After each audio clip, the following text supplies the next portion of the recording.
Good morning. This is Crocker's Crazy Living. It is Saturday, New Year's Eve day. It's a little bit foggy out here this morning. It's going on 8 o'clock. I'm out here getting my brisket ready to go in the smoker. I got my smoker all cleaned out here. Got the smoker all cleaned out. Got my drip pan ready to go.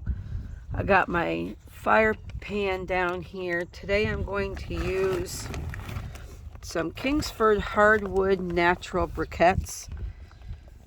I don't normally use briquettes in a gas grill, but I thought maybe I would do it today just to help it burn a little longer, a little slower.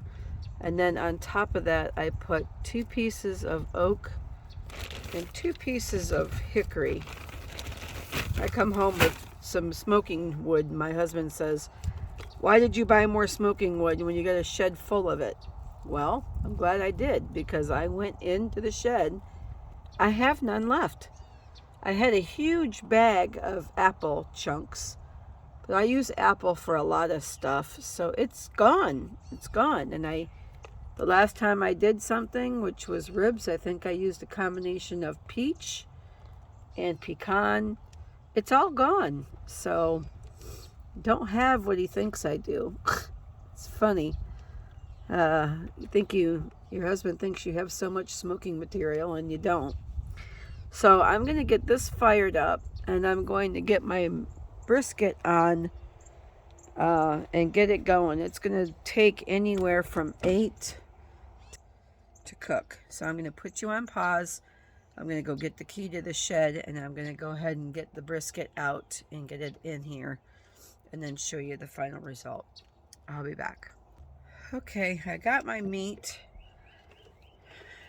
Here's my flat, and there's my point, and it looks delicious. I can guarantee you there's no bugs on here. I know last night there was a little gnat or something that flied on there. We got it off.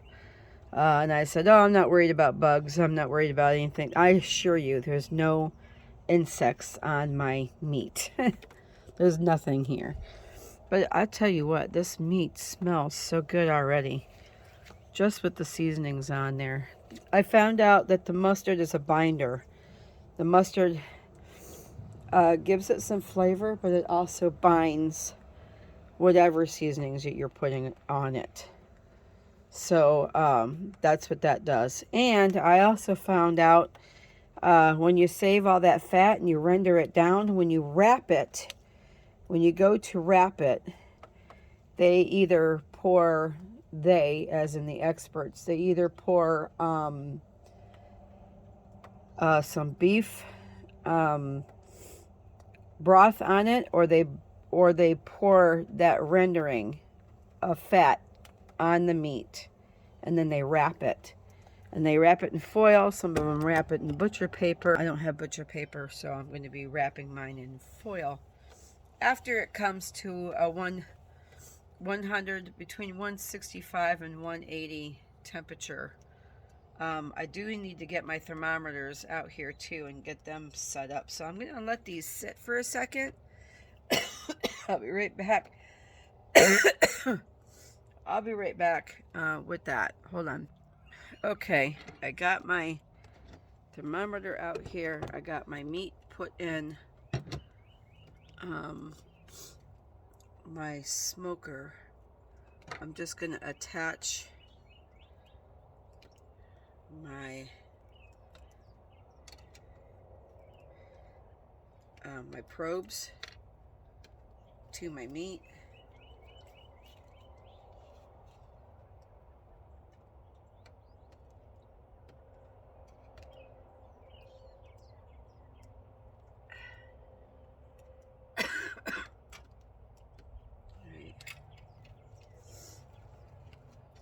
On my really cool new gadget here, I have probe placement on each side, and then I set the temperature to what I want.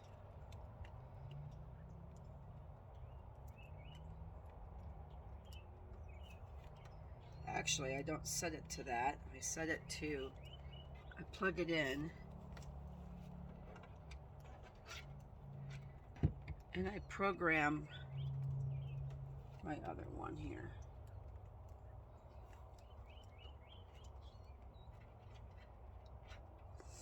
I don't think I program it here. No, I program it here. And then this one I can take in the house. So, probe timer. I want it to be 160.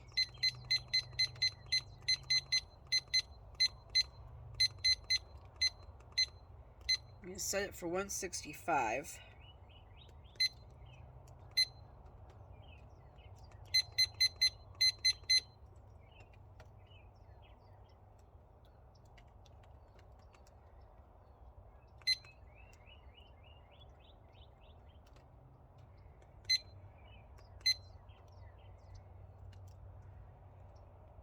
So I have probe 1 and probe 2 timers set.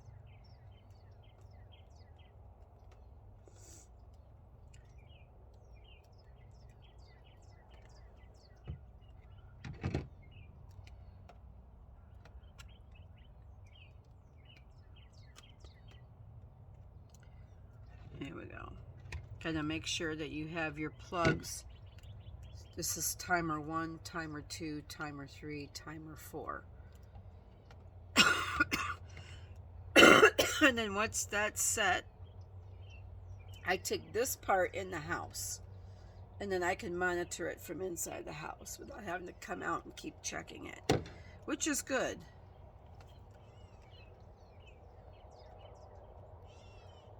Okay, it's still going. Sometimes I think I paused and I haven't. I don't know, it's weird.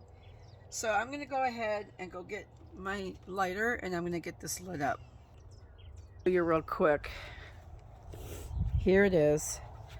I got my flat. I got my point down here. And I'm going to get this baby fired up. And we'll be into this cook for up to 10 hours. Anywhere from 6 to 10 hours to do this brisket. Keep in mind, it was 17¼ pounds. So I'm going to get this fired up, and I'll be right back. Okay, I got my fire going. Made me a little bit nervous because it wasn't wanting to light, so I had to take it all apart and make sure it was going to light. It lit fine, so it was just, I don't know what was going on with it. But I got it all in there. This is going to be a little bit different with the charcoal because it is a gas grill. But the charcoal is going to give it an extra element of flavor. And then I got the oak and the hickory in there. I put 3 chunks of each. And they're nice chunks of wood. So I just got it closed up. This fog is wanting to burn off. It's not going to hurt anything out here. The smoker is in the back of the house on the corner. So if there's any breeze, it should go the opposite direction. It'll drive my neighbors crazy because they'll know I'm smoking food. I got it on high for right now because it's going to take a little while for that charcoal to get going and for the wood to start. It's already starting to smoke. But it's going to take a little bit for it to get cranking. So, oh, it smells good already. I wish we had smell-o-vision so you could smell how good this smells, this wood. I never used oak before, but I know that a lot of people who smoke, they use oak.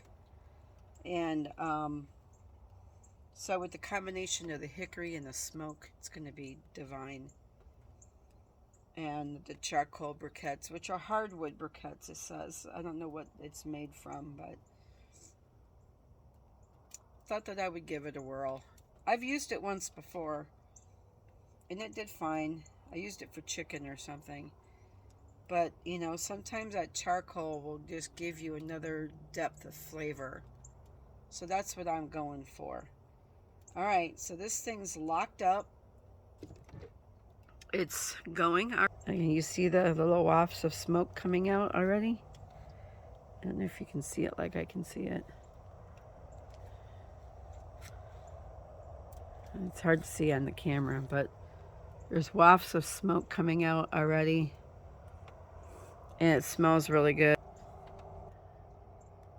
So I'm going to get going. Thank you for joining me for part 2. I'll be back with part 3.